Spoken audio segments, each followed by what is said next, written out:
فلا أقسم بمواقع النجوم وإنه لقسم لو تعلمون عظيم إنه لقرآن كريم في كتاب مكنون لا يمسه إلا المطهرون تنزيل من رب العالمين أفبهذا الحديث أنتم مدهنون وتجعلون رزقكم أنكم تكذبون فلولا إذا بلغت الحلقوم وأنتم حينئذ تنظرون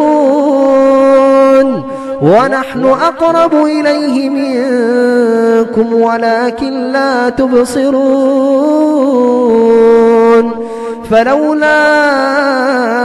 إن كنتم غير مدينين ترجعونها إن كنتم صادقين فأما إن كان من المقربين فروح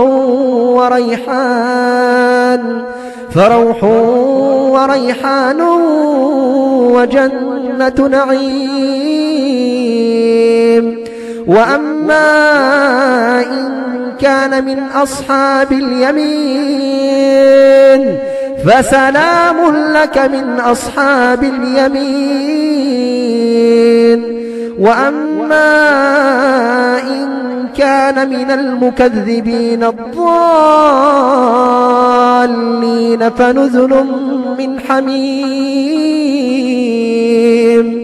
فنزل من حميم وتصلية جحيم إن هذا لهو حق اليقين فسبح باسم ربك العظيم.